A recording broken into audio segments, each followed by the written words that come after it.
Now that's significant. The Market Research Podcast. Well, hello. Thanks for joining us on this latest episode of Now That's Significant, a market research podcast. This is your host, Michael Howard, the head of marketing at InfoTools. Today, we're joined by Tom Johnson, Senior Director of Consumer Insights and Analytics at Jack in the Box, Del Taco. With 25 years of experience, Tom is an expert at creating cost-effective consumer insight systems that leverage consumer behavioral, operational, and financial data to enable organizations to make more confident decisions and to increase both top and bottom lines. After spending 10 years on the agency side in market research, working with a wide variety of companies and industries, Tom moved to the client side to build the consumer insights function for Del Taco. After Jack in the Box acquired Del Taco in 2022, Tom has led the marketing research function supporting both brands. Thanks for joining us on the show today, Tom. Thanks for having me, Michael. You're welcome. So let's start the show the way we always do, by asking a question related to the name of this podcast. What is the most significant thing you're going to share with us today? I really like to talk about how my journey has led to this, clarified vision that I've had for consumer insights and how I can help all organizations really develop a strong strategy that can drive both, customer satisfaction and business growth, transforming not only the performance of the top line performance, but also in terms of profitability, the culture, the consumer experience. We can really help it all. No, and I think you're going to be quite interesting hearing from you because working from both an agency side and now a client side as well, you get a bit more of a holistic view on, I guess, the insight function within an organization, which I guess is a good little segue for us to talk a bit more about your background. You have had quite a remarkable career in both insights and analytics. And especially, I guess, creating that department within Del Taco as well. So what originally drew you to the field of consumer insights? Yeah, it's a it's a fun story I love to share.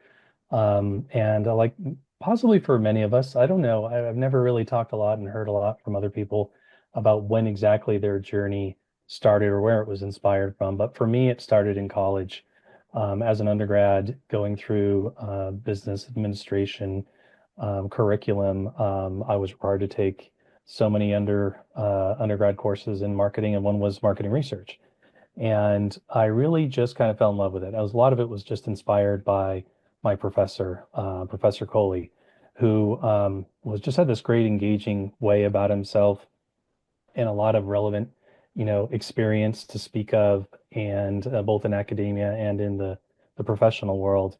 And the best part of this story of the beginning of my career is that after graduating from college and going on to work in the field, I actually got the opportunity to meet with him again by happenstance, by meeting someone else at Del Taco at the time who had also recently graduated from Cal State Fullerton and had taken a class with Coley. Once he found out I was in the marketing research space, he said, "Well, did you take did you take Coley?" And I said, "Yeah, yeah." He was like one of my inspirations from my career, and he's like, "I'm still in touch with him. I'm going out to lunch with him in a couple of weeks. You want to join me?" And I'm like, "Heck yeah, I'd love to meet Coley again and thank him for all he's done for me." And we met each other, and he's like, "I remember you from my class," and I was completely blown away that he still remembered me. But that kind of rekindled a friendship and a mentorship that's continued through today. And I'm a regular guest speaker in his classes. And now that he's kind of graduated on into a more of an administrative role at Cal State Fullerton, I'm starting to do more work in classes for other teachers, doing similar things, sharing my story and my journey. And it's been a great way to kind of give back to how it all started for me. Hmm. So how would you say that I guess since then your career has evolved during your years? Yeah, you know, how my career has evolved been, certainly starting out in the beginning with how I worked at the first job I was able to acquire was working at Lieberman Research Worldwide. And a lot of what I learned there was really kind of foundational skill sets in marketing research as a leading consulting firm in the space. They worked with a variety of clients in a variety of industries, and that was a great foundational base of not only how to do good consumer research, but how consumer insights can help so many different businesses in so many different sectors in so many different ways, learning a wide variety of methodologies, quantitative, qualitative, you name it. Um, and so from the beginning of my career, it's really been about just kind of learning the core of what does it mean to do good quality research that really has impact. LRW had a tagline at the time is so what? Always take that insight to the next level. Ask the question of the finding and what does that mean and what does that finding mean to try to go to the highest level of impact that you can. But after 10 years of working at Lieberman Research Worldwide, I really kind of felt like there was a piece missing from my experience that I really wanted to understand, which is what happens after the insights go to those stakeholders and they have their internal meetings. How does the discussions work with their internal other cross-functional team members? How do decisions get made about what happens from there once the research gets delivered? And, being on the supplier side, you see projects finish and come to fruition, and you see the results of that work and the outcome of how that product or those advertisements roll out, and you might be able to see those things in the marketplace as a consumer, but you'd often don't get the full circle feedback or experience of how that all fits together. And I really had a strong hunger for that. So I sought out an opportunity to do some research on the client side, and the opportunity at Del Taco came to me, and I jumped on it. And what was most attractive to me about that opportunity was certainly the food service space was something I had a lot of experience in while working at Lieberman. I'd worked for McDonald's, Carl's Jr., full service, limited service, a lot of different restaurants, and really enjoyed my time working in that very relatable category. But what I probably loved most about it, it was the opportunity to come in and establish a consumer insights function from the ground up. They hadn't previously had any consumer insights roles inside the business, and they were really looking for someone to establish that function and become the voice of the consumer for their executive team and the entire organization. And it was a great opportunity, and it's been a great ride. And that's, I learned a lot about how to work cross-functionally, learned how to work a lot with the stakeholders and, not just understand what happens after the research is completed, but how do you work with them to make sure the insights live with the business in the long run? And you can talk about how those insights and those learnings can compound over time. The longer you're with a company, the more research you do for that company, all the insights become more valuable because they feed off of each other. And then in the most recent stage of my career has been even more rewarding, has been through the acquisition by Jack in the Box, who acquired Del Taco in 2022.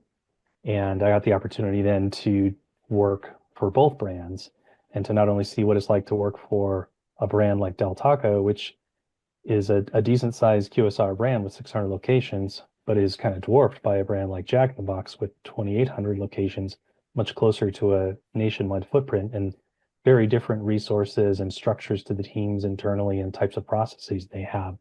So it's been a great learning opportunity for me yet again, as I'm thrown into a slightly different position and having the opportunity to kind of work on two different brands, but in the same category. It was kind of like getting a new job, but not losing the old job at the same time. Well, I mean, it would have been quite fascinating standing up an insights function with Del Taco. What were some of the things that you did to help grow that success and some of your learnings from that, what you may recommend doing or not doing if you were to have the opportunity again?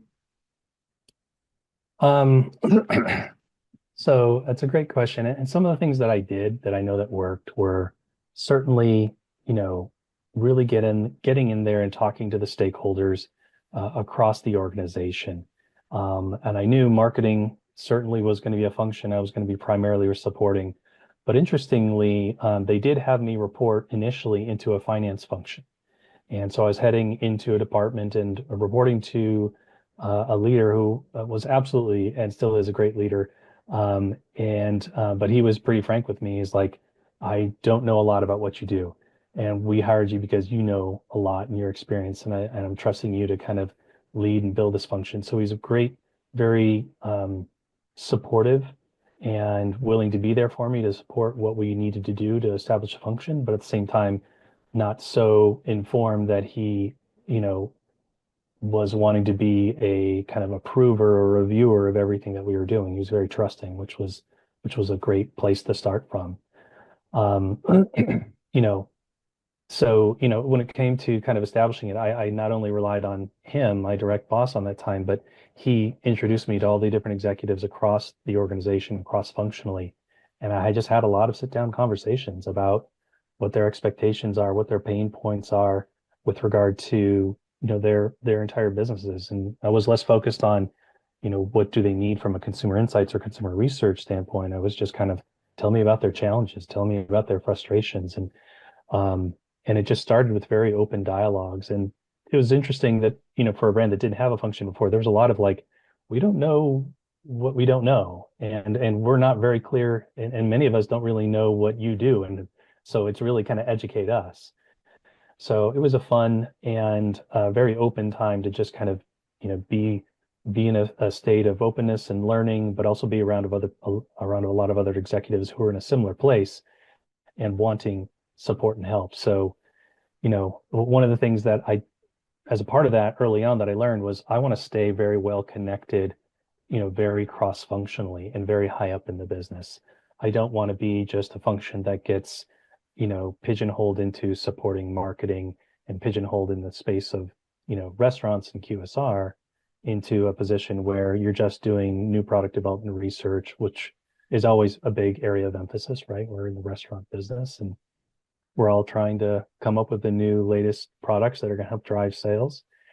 So that's an important part, but there's so much more value we can provide to the organization, both strategically and tactically. So as you get to know all these different stakeholders, there might be little projects or big projects or different ways that you can support them that may involve doing some research or may involve just some general consulting and providing just that voice of consumer. So I've got experiences where I helped out with guest experience teams. I've helped out with operations teams. I've helped out when we started to grow a digital business, helping to, support those functions with consumer insights. And then helping even, cross-functionally when there are opportunities where there's cross-functional projects, kind of trying to step up and say, hey, you know, I know, you don't think of consumer insights necessarily as a cross-functional leader, but we can do that too. So it's a lot of just kind of raising your hand and being willing to help out wherever you can is a way that I think helps demonstrate the value of consumer insights, in addition to obviously doing good research and having that research be impactful. Mm. And no doubt working for or reporting into a finance leader, you would have had quite a focus on commercialization as well, which would have been Yeah. quite handy to get everything started. Yeah, one of the things he really liked and pushed for was, these actionability scorecards. Him being kind of the numbers guy, well, it's like we got to make sure this is having an impact. And he was smart. He knew a lot of the marketing team members are going to take the insights and just kind of run with them and help them make a decision. But he wanted to kind of get that buy-in from the front, from the beginning. So we had this process that we established these actionability scorecards where it helped to really clarify not just the objectives and the scope, but also, okay, when we get the findings, what are we going to do with it? How are you going to make different decisions? How are you going to act on this research? And then what are the implications of those things? Getting that far ahead of the thinking about what to do with research was really impactful, but it also helps to educate a lot of the stakeholders who are newer to consumer insights about how to think about taking action on the insights, which was Mm. a great bit of advice. Yeah, true. So when you started the insights department from scratch at Del Taco, what were some of the key challenges that you were facing? Um, a lot of it was education. And sometimes with education, there's some who are open and excited about learning about my function and the role. Others were a bit more standoffish and, guarded or protective of their departments and concerns over, meddling from other departments when they feel like they've got everything well under control. Um, so it was a little bit of mixed reactions, but it wasn't like I was an outside consultant coming in trying to, do their jobs or help consult them to do a better version of their jobs. It was really a truly supportive way that Consumer Insights comes in. It's like, I'm really just about helping you get the voice of the consumer into your decision making and, to better ensure success as you do your work along the way and to help deliver a better outcome. And it was just about, partnership and openness from the get-go. And then obviously getting some quick and early wins where the impact can be felt and you build that trust from there. Hmm. Did you ever feel, just on reflection, there was some initiatives from the voice of the consumer that may have just been holding back the organization, which in hindsight you may have thought, oh, probably better not to have gone down that path? So was there someone in the organization who was really resistant to consumer insights? Is No, that no, one? just one of the initiatives that you may have done sort of early on, which you were thinking, oh, this is going to be good, but then in hindsight, actually, a different approach would have been more suited. Oh,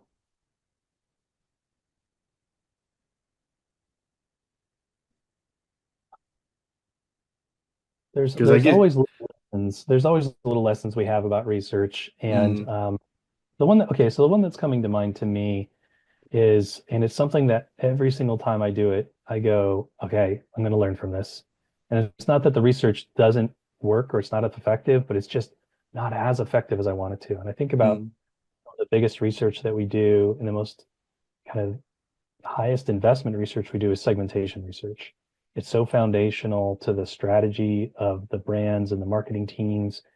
And it's such a big investment financially from a consumer insight standpoint, where we want to make sure it has as much impact as possible and it lives in the organization a long time. Um, so in each iteration, and across Del Taco and Jack in the Box, I've done something like 5 or 6 different segmentations. I'm starting to lose count. Um, each time I keep trying to add to the lessons I've learned previously. And I've done a variety of different formats to segmentation, person-based segmentation, occasion-based segmentation, segmentation by various day parts in the food service space. You could have a breakfast segmentation versus a core consumer segmentation. Um, and I think each time I learn a little bit about how to make sure it's a little bit more actionable. And sometimes I try different things, and sometimes those different things to the approaches to that particular type of methodology work, and sometimes they don't. I've tried to find ways where I do them a bit more cost effectively or efficiently. I've done some where most of them I've done with external suppliers, but I've done a couple where we've done them internally with internal resources. Um, and each time that I do them, it's always a wish that they would live longer and live with the stakeholders and have them be truly top of mind as they develop and as they act. And they're always influential and impactful as we roll them out, but there's always this drop off of impact. And it's not just because the occasions age and they're not as relevant. It's just the further we get away from the newness of the insights, the further I think some of the habits of sticking to a process that might not be as consumer segment specific kind of creep back in. And the direction I'm trying to push now is to kind of, I come from a background of custom research at LRW. They were prided on being kind of one of the best in the category on segmentation research. So I did a lot of segmentation research, and there are always these very complex and, analytically heavy and intense projects. And, when on the client side, I started to realize how big of an investment it was. And some of the challenges really came to acting upon those insights. And okay, I get the strong foundation of insights that inform a lot of the development work, some of the early strategic development work for new product development or thinking about changing your marketing media targeting based on some of the segmentation demographic learnings that you have. Um, and you even, we've often done the media linkage, media data linkage, so you get to understand those consumers at even greater depths. But a lot of the follow-up on, okay, how are we performing against this segment? We said we were going to segment a target of fast food foodie, and we're going to go after them, and we've developed certain products.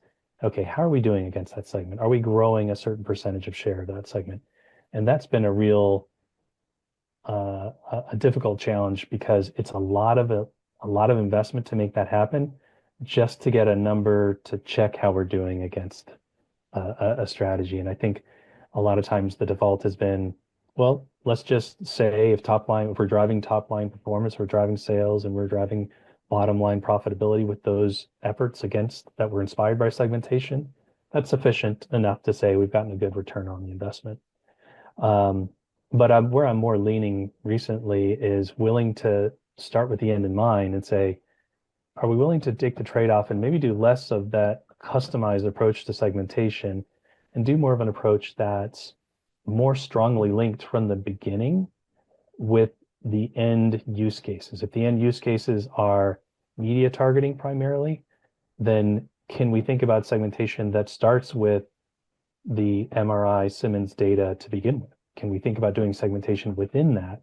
Or can we think about doing segmentation within our um, our consumer database, our customer target database? So rather than doing something custom and then trying to shoehorn it into matching it up to another database for the sub-departments, sub-teams to utilize it, can we start from that source first and create segmentation schemes and insights that are rich enough to still add value, but then are built-in linkage such that you're ensuring actionability? It's that investment in kind of uniqueness of the insights and value of the insights versus the ability to take action on it.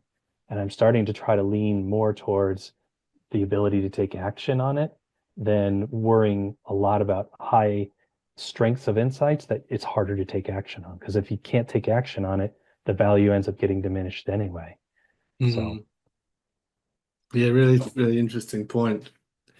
yeah. Managing a large research budget requires strategic prioritization. I mean, there's always things that you can do.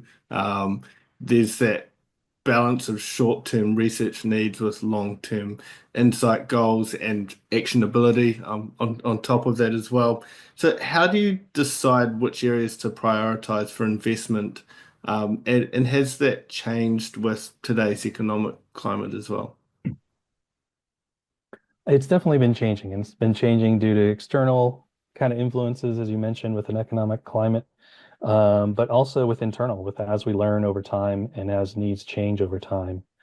Um, One of the things, the frameworks that I'm currently kind of using as a filter or using as a guide for myself and my team and for our internal stakeholders is I've taken a page out of the marketing handbook of, fast food industry, which within the industry, if you've spent a lot of time strategically, a lot of brands have talked about a barbell strategy. Probably a lot of industries talk about a barbell strategy, but it's very common in the limited service, food service space where you talk about a menu or pricing strategy where you have, a certain amount of low one end of the barbell pricing that's really about making sure you've got something for that value relevant consumer. And there's always a fairly decent number of consumers who are really going to QSR to get an affordable meal. And then there's the high level of the menu design and architecture is oriented around premium, highly craveable, maybe more unique to you as a brand, specialized aspects to your menu that the consumer is going to be willing to pay a premium to get because they can only get them from you, or they're that good that the quality that you offer are that good. And you think about balancing your overall menu strategy through this filter, this concept of high low. So I've taken that same framework and said, let's apply that type of thinking to consumer insights. And I say, The high for consumer insights is, that strategic, foundational, longer term research that you really want to have as much impact and live with the business as long as you can, and really push with those situations for the highest quality research and squeeze as much value out of them. Have them connected to as many parts of the business as possible. Share with as many stakeholders across the business as possible. Share it often and share it broadly. But conversely, I'd want to really think about all the research that we do, which a lot of the research we do is much more frequent and repeatable. And I think for that, I would want to think about it through the lens of the low. How do we keep this still very important, but how we keep it very efficient? Because it's really tactical research. It should be streamlined, it should be repeatable, and it's really about enabling internal stakeholders to just get the data quickly and act quickly. Because there's a lot of built-in processes, and you can have benchmarks, and you can have just decisions ready to be made depending on whether the number comes in above this line or below this line. And in those situations, don't overthink the research, build it around the core decisions that you need to make, and streamline it in such a way that the insights can flow as efficiently as possible from the moment the business need occurs to when the decision needs to be made to continue on the development path. So, and with that high-low framework, I try to take every new insight, need, opportunity discussion that comes about and say, have a discussion with those stakeholders and go, we can go one of two ways. It sounds like this project should really go to this path. And I talk about it.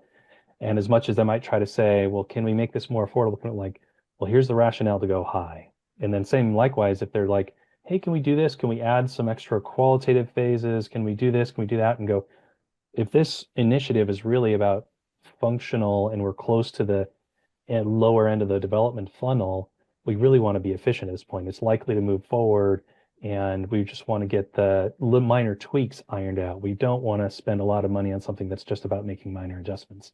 Let's let the system do its work and be as efficient as possible. And so that's a framework that I use to kind of balance that short-term, long-term, and overall value that consumer insights can play. And with that framework, and particularly the low, do you have any like KPIs or metrics on the time to action?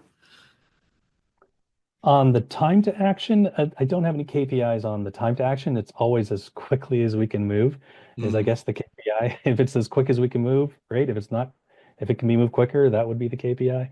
mm. Um, and really for us on some of that tactical stuff, more often than not, it's just all about taking action and trying to make sure, and we're always willing to adjust. And I talk a lot about benchmarking, but we stay with pretty tried and true types of metrics like purchase intent for, um, you know, forecasting the viability of new product offerings. It just makes a lot of sense. And we may play around with different ways to interpret that purchase intent score. Sometimes we're just looking at top box, sometimes we look at top two box, and sometimes we're looking at a maximum trial potential metric that looks at the conversion, the likely conversion of a top box versus a top two box.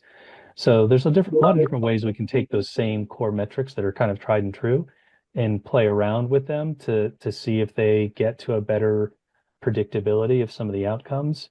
And it is something that we're hoping to build over time, where there's somewhat of a forecasting ability within these types of systems when we're, particularly from a new product development standpoint, we can look at the history of all the scores that we have and look at in the research and compare that to the actual performance of those products that do end up at least going to test, and to be able to build a forecast based on those, that we have that historical consumer insight data for, but also the in-market performance for, to be able to say, okay, top box score of X should lead to a overall menu mix level or quantity per 100 of menu items ordered of Y.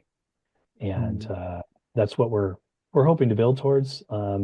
Again, that's another one where it takes time and it takes investment. And a lot of times you make that decision whether it's a top box score or it's a forecast number, but a lot of times the stakeholders like seeing a forecast number. It makes it more real. But I don't know that it changes the decision that they necessarily make. It might, but anyway. They've got the info there anyway. Yeah, So, yeah, exactly. so the fast food sector has its own unique consumer behaviors. Can you give us some real world examples of how you collect robust insights on your audience? Yeah. Yeah, one of the things that, you know, I don't know that it's unique to QSR, but it's specific to QSR and how it's different from a lot of other categories. It's this very high frequency of use category for consumers. If you're in it and you're using QSR, you're probably doing it fairly regularly. And the vast majority of overall visits are being are having visits or purchases are among the heavier users in the category. So for the vast majority of our overall business volume, it's coming from these highly repeatable, habitual level decisions. And when you have a consumer that's doing a lot of decision making based on habit, you know that a lot of times asking them very thoughtful questions about their experience or why they did this way. We know from behavioral science research that those types of decisions are very much a system one type of decision where it's just very instinctual and a lot of the cues around the situation they're in kind of just get digested kind of subconsciously, and just an instinctual decision is often made because they're doing them so often they don't have the mental time and resources to spend a lot of times going, what are the pros and cons of which fast food I want to have today, right? So one of the things we liked about a unique approach to doing research was, we had this concept at Del Taco of a new platform, a new taco line that we would add to the overall menu that would be very different from the rest of the taco lines. And it was going to be something that would really try to shift and elevate the expectations of the quality of food from Del Taco. But along with it, we paired with it different experiential elements in the restaurant, different training elements for our restaurant employees. And it was really a lot of combination of elements that was meant to be put together. It's not just a menu item we're promoting. We're kind of making this signal of change to the consumer.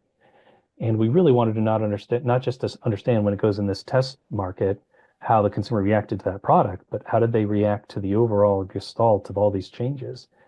And that's a lot to try to capture through a survey, right? Mm. And in this situation where the consumer is making a bit more instinctual, habitual types of transactions, that long, intensive type of survey isn't maybe going to be the best job of predicting their kind of or measuring their actual experiences. So we took this approach and did a bit of a hybrid bit of research where we called it a mobile mission. And it was kind of like a mystery shop on steroids. And we recruited over 150 consumers to go through a limited number of these test locations.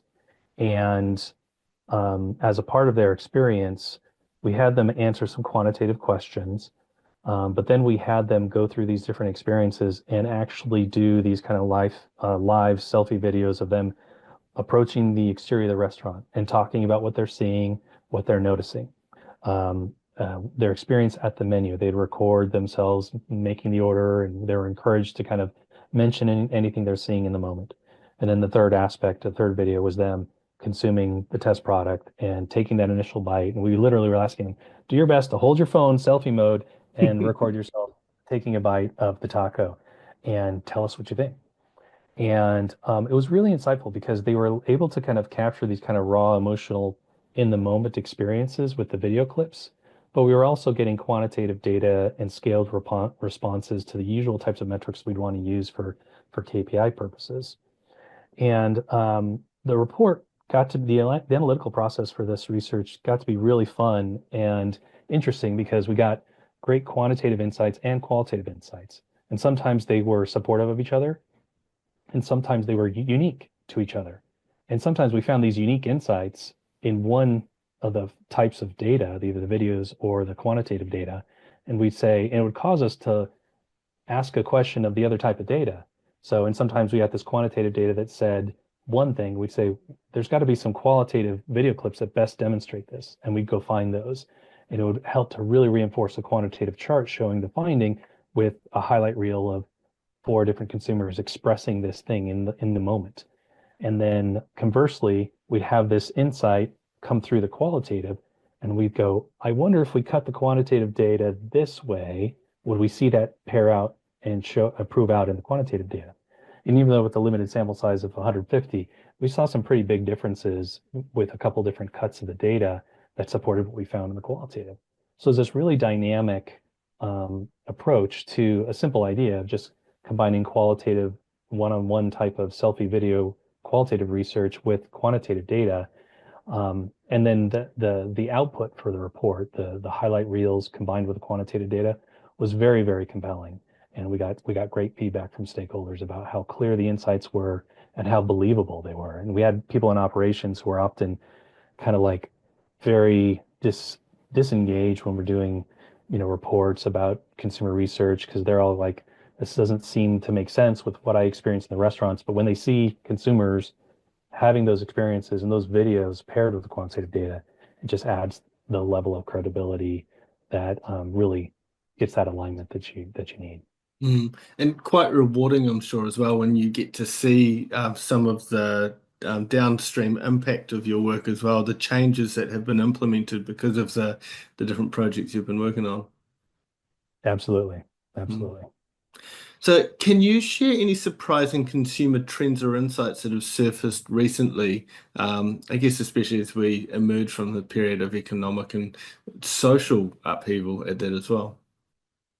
Yeah, absolutely. Um, so my tenure is so expansive at Del Taco that I started just before the Great Recession. And I've experienced what the consumer was going through and measured what the consumer was going through and seeing how it impacted the category and Del Taco specifically. And then the more recent impact and upheaval caused by, starting with the pandemic and then hyperinflation, and the current economic stresses that are impacting consumers. And there was pretty significant differences. That first kind of Great Recession was something that was so broad. It was so broadly impacting. It was this type of economic recession that was kind of deep and long, and I think more traditional in nature. It kind of impacted everybody, not everybody equally, but everybody felt it to a different degree. But COVID, as it's been made plain and clear, it impacted different people differently, and in some ways disproportionately in significant ways. And I think that economic piece is one of the ways that starting with COVID, but then factoring in the hyperinflation that we've seen, definitely had a disparate impact. So one of the things we definitely noticed this time around was all that economic stimulus, while helpful, and we all felt it in our business, we saw that lower income consumer clearly lose that benefit so much sooner. So we Mm. started to see this flow down, and it started to be kind of confusing because it didn't make sense because during an economic slowdown, a lot of times your premium offerings start dropping. Those are kind of one of the first things that go away. People stop buying the more expensive menu items. But those were some of the menu items that were doing the best. So a lot of times it was hard to say we should go value right now when your premium, menu offerings are actually your best performers, and you don't want to stop promoting those.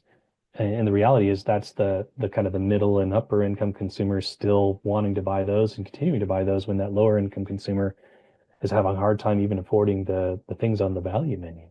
So it got to be something that got to be confusing until we started to understand that loss of the economic stimulus impact happening first for the lower income consumers. And I think it was something we noticed disproportionately as well. I think Del Taco's a stronger value-oriented brand, and I think there was more of an impact or an earlier impact with Del Taco than there was with Jack in the Box. But now at the point where the inflation has been deep enough and long enough, it's impacted more and more consumers such that it's something where in the most recent summer where QSR brands are all really leaned into heavy discounting and $5 combo meals that include sandwich, fries, chicken nuggets, and a drink. A lot of players went to that to help drive traffic and with mixed success because that lower income consumer is still just very, very challenged. So um, that's some of the differences that I've seen is just some of the more recent kind of economic downturns or challenges have been much more nuanced more recently, more layered, and can be much more segmented and harder to measure and harder to understand until you've had more data and more opportunity to kind of triangulate an insight rather than previous kind of deeper recessions like the Great Recession. Mm.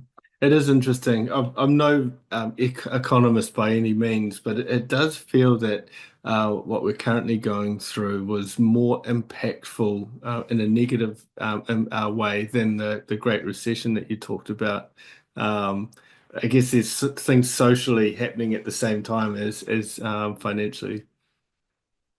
Yeah, I do think there's that double whammy of kind of the social upheaval and everything being becoming so much more polarized and so much more polarizing, that there's that aspect compounded with an economic challenge and adversity. Um, and it is interesting, despite all the economic challenges, there's still that disparate opinion about how to go about addressing it. And it'll be interesting to see how it plays out and continues to evolve from here. Hmm. So you've also mentioned the importance of aligning insights with your company's or organization's aspirations. So how do you ensure that insights does become that part of the strategic conversation, rather than just data points? So I guess you're slightly different from Del Taco. Maybe you've got a bit more experience in that with Jack in the Box, having come into that more recently. Yeah, I do understand that like a lot of my experience, more of my experience is based on Del Taco. But yeah, the more recent experience working with both brands, um, it's been different, and different opportunities and different challenges within each of the different brands. Um, but for me, when it comes to aligning the insights with the aspirations, it's really about, to me, ensuring our kind of involvement is really about um, aligning with executive leadership as early and as often as we can in the process. And not just aligning with them and getting up to speed, but it's kind of to get to that level of appreciation where you're invited into that early, either formation of strategy or evaluation or early rollout of strategy. You've got to have some wins under your belt that show that have strategic value, so that you would be considered a strategic resource. So that informs a lot of how I think about the leadership I have and the role I play for my team is not just is making sure that our own team members see themselves as strategic thinkers and of adding strategic value. And every opportunity we see to kind of add a strategic thought, we try to add that so that we're in that consideration set of stakeholders that should be a part of a conversation when it comes to strategy. Not that we should drive it or not that we should own it, but we're an important contributor.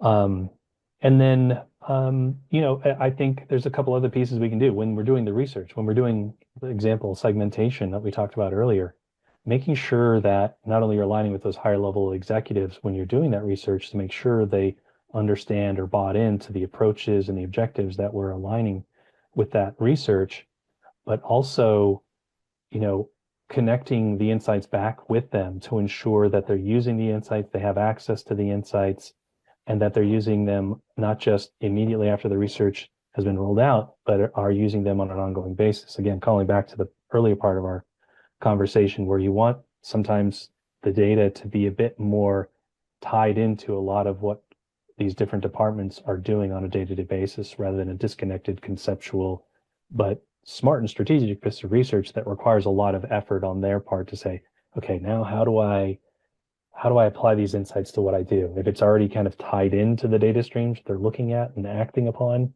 it's just going to be that much more powerful. And the last thing I'll say when it comes to aligning with, strategy and company aspirations, it's really being very open, in particular with the executive team, but really across the company to say, pick up the phone, call us anytime. You have any questions about the consumer or where things might be, we are happy to provide a point of view. We're happy to provide a counterpoint or, we want to be a thought partner to anybody in the organization who's wrestling with a difficult challenge. And maybe there's some research we can do that helps bring a true voice of the consumer to that decision, or maybe it's just our experience with the consumer that helps provide some relevant perspective and context. And just being always available to those types of decision makers and executives will just keep us more top of mind as they think about who they want to bring into the fold for evaluating or considering different things at a more strategic level. I really like that last point, like giving uh, each of those execs a red telephone, as it Yeah, were, like pick this up anytime. We're here for you. exactly. Mm. The idea. So in the preparation to this podcast, we were talking about just the gamut, the wide gamut of data that's available to us, and like things are just floating around. Like organizations have got all sorts of d data types that they have access to, and it can become like pretty overwhelming. Like, how do you make sense of that? That's one of the big challenges. I guess that all organizations face, and insight professionals have a little bit of a shortcut, a leg up in this, don't they? So we're used to dealing with different data types and making sense of it, and then helping others to act on it as well. So that's a pretty big challenge in and of itself. Any thoughts on that, or other challenges that you think that we'll be facing as insight leaders? Yeah, definitely a couple quick thoughts come to mind. One is all these different departments, and for us in the QSR space, it's been all of a sudden, it feels like overnight. We went from not having any kind of real digital teams. Maybe there's somebody in marketing who's paying attention to social media data or geolocation data. But then overnight, we all had to have apps. And we all had apps. And once we had that first party loyalty direct line to consumers, that data coming from that becomes more and more valuable. And just that department is really growing, I think, across players in this industry, I'm sure. And some of the brands that are having the most success have really invested very, very heavily in the digital arena.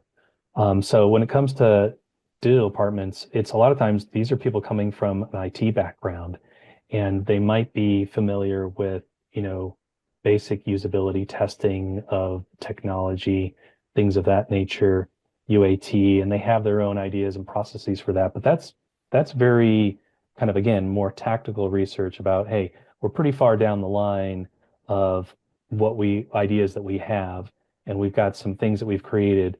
How are consumers reacting to them? Are they working like they should? Standard testing type of methodologies. And we aren't coming in and kind of trying to take over those types of kind of methodologies. It's more about helping them to think about the bigger picture and the earlier view on insights and the earlier ways that consumer insights can help guide their thinking in terms of what are the right types of opportunities they should be exploring. What are their pain points about all these other platforms that are out there? And what are some other categories that consumers are experiencing and having great user experiences that are going to be relevant to a brand in the limited service restaurant space? And you can look for inspiration in a lot of different technologies and apps that aren't necessarily direct competitors to us. So those are the types of thinkings and perspective that I think a consumer insights function can help a department that's going to be very focused on the digital execution side of things, is help them take it up to a broader picture, a broader view, in how that earlier consumer insights can help guide and inform some of the decision making. And some of that might even be just kind of early stage concept development for different elements or different mixes of benefits that could be a part of an app or a digital execution. But again, it's also sometimes just thinking of them as a new stakeholder. I think sometimes they're often forgotten about when it comes to some of these broader share outs of the state of the industry, the state of the consumer. We'll share it with the executive team, and the marketing team absorbs them, and how closely knit that technology team is with either marketing or the executive team will kind of depend on whether or not they get access and visibility to those bigger picture consumer trends and insights. So again, for us, it's one of these things where, again, you reach out to those departments and go, don't know how much you know about consumer insights or how much you think you might need, but like, we're here for you. And it's an exciting thing, because for our brands, that's one thing that's growing in the QSR space is all the digital transactions is the one constant that's growing despite all the ups and downs. Digital continues to go up. So it's the future, and we want to be a part of it. And the best way to continue to be a part of it is going to those stakeholders and going, hey, how can we help? How can we help you? I know you want to do the right thing by the consumer and have impact in the business. Let us help you on that. Set you up for success with some consumer insights. So, and I think, I mentioned kind of this aspect earlier as well, is helping them, if they're in an isolated place, helping them triangulate insights across different functions and helping to understand from a digital aspect, just to stick with that example, not only what the consumer experience is, but what's that operational experience, and help them. I've done some studies where we did research with consumers for a digital pickup, where there was an experience where they go and park in designated stalls. This is a COVID, option that we were looking at, and they were very focused on how does it work in the app and is it clear on how to use it. And I'm like, you got to think about the whole context of the consumer experience. Just the app experience of ordering is one aspect, but I think the experience that they get when they show up at the restaurant and is it clear they know where to park? Is it clear visually? Is it clear in terms of the operator in the exchange? Does the operator know to look for those people who are wandering around the parking lot holding up a cell phone? And pulling those insights together. And again, it's a very cross-functional process, working with the operations teams, working with the digital teams, working with the marketing teams on the messaging that are on the signs that are posted, and helping kind of pull those things together. So again, it's yet again, all the times I think about the challenges, I think more and more for insights providers, we can help provide this layer of insights that help pull the insights together across the organization so that everybody's not working so siloed in these opportunities. And I think one point on this is, and you mentioned it with your app, and then the financial transactions, that's all primary data, and that we've got access to more primary data than we've ever had in the past.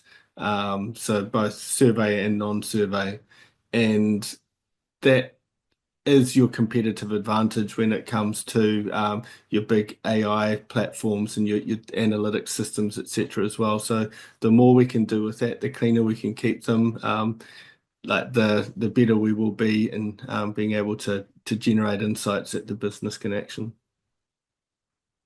100% agree. 100% agree.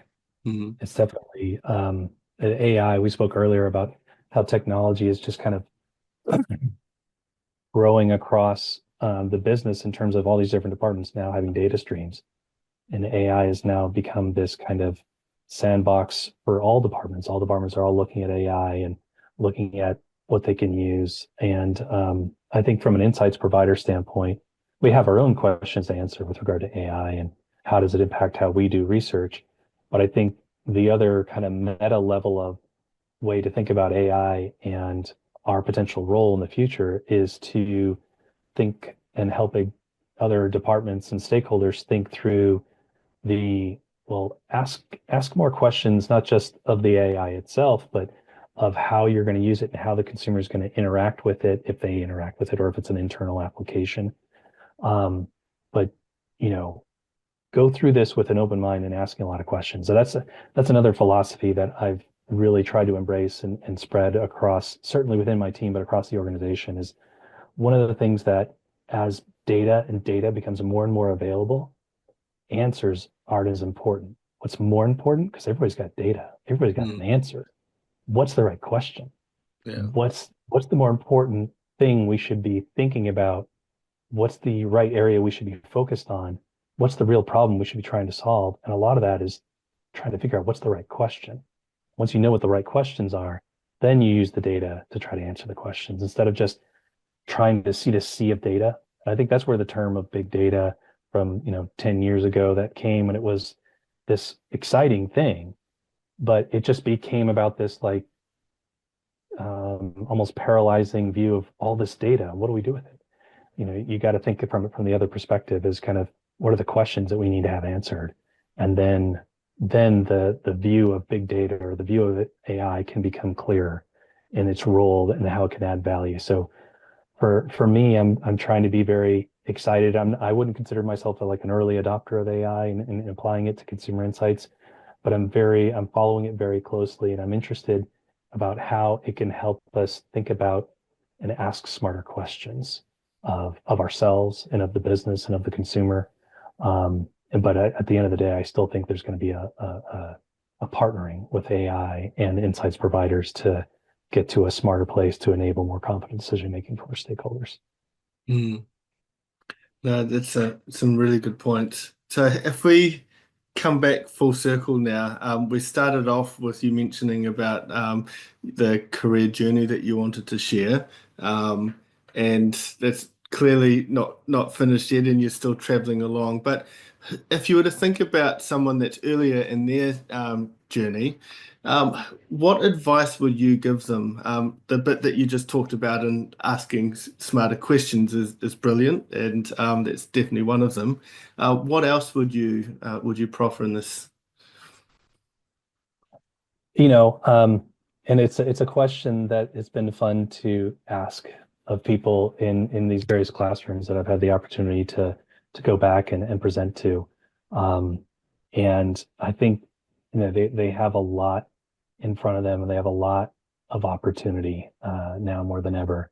So, the one big picture realization that I've had, and I've only realized it very recently, and it sounds maybe a bit intuitive, but it's a great framework to remind myself, especially where I'm at in my career, and I feel that there's a lot of truth to this, but it was said in a podcast I was listening to about life. The journey of life is in two primary parts. The first part is about discovering your calling, finding out what you're really good at. And the second part is about giving it away, teaching others, sharing, and giving back, and trying to leave a legacy, right? Um, and for that first part of the journey, to the question you have about helping others starting their career in insights, for me, I'd recommend that they really try new things. Put yourself in a position where you're getting exposed to as many different perspectives, as many different industries, as many different methodologies as you can. And as soon as you sense that you're at a place where you've learned most of it, start thinking about where you're going to go next. Spend a lot of time. Don't be, in many ways, I have not moved around a lot in my career from job to job, but I've at least been able to, within my job, expose myself to a lot of different experiences, a lot of different problems, because I have been in the first stage of my career, the earliest part of my career, in a business that was exposing myself to a lot of different research methodologies in a lot of different industries. And then once on the client side, I, was working very, very cross-functionally. I was learning a lot about the business. So I was always in a mode of learning. That'll be really important for people starting out the career. Don't be in too much of a hurry to become the expert. You're going to be better served continuing to stay that kind of learning mindset and be open to learning things and pushing yourself to learn things. Because I think what really proves out to have more value is more diversity of skills. I up until recently, I've thought a lot about the quote, what is it? Jack of all trades, masters of none. Um, and I only recently learned that that's not the complete quote. Were you aware of that? No. Yeah, the full quote is, and I don't even know what the source is, but the full quote is Jack of all trades, master of none. However, it is often much better than the master of one. Mm. So the real full quote is really not about being a focused, specialized person, but it's actually being about the strength of diversity of skills and diversity of experiences. So, don't be afraid, take some risks, make some more moves, put yourself in more uncomfortable positions earlier in your career. The mistakes that you'll make, they'll still be painful, but they'll be less costly. You're early in your career. There'll be learning opportunities. They won't be mistakes, right? If you can frame it that way for yourself. And then you learn as much as you can. Then you get to the point in your career when people really see the value of that diversity of experience. And then you can find that things that you learn the most of, the things that you've really mastered, and really kind of start to think about how do I share that with others? How do I give back? And that's where I'm at. And I've just recently been I got reintroduced to my old college professor, and I've started speaking in his classes. And he recently started to move into this administrative role, and I started not doing as much speeches with his classes. And I said, "Hey, share my name with other professors. I'm happy to do it. I love doing it for you because of who you are, and you're so special to me. But like, I'll do this for anybody because I get a lot of joy out of it." And that's kind of where I'm starting to go is in my phase is kind of trying to teach others, share what I've learned, and give back. So that's kind of that parting thought for you. No, thank you. And you're doing so right now as part of this podcast too, which has been really fascinating for me and no doubt for others too. Well, thank you again. That's right. And thank you for joining us. It has been really interesting. For listeners out there as well, we would really appreciate it if you enjoyed this as much as I did. Subscribing to the podcast, sharing it with others who also might be able to learn from it. It could be someone early in their career, or it could be someone mid or at the end as well. We'd be very grateful for that. Leaving a review too would be great. Until next time, thanks for listening to Now That's Significant.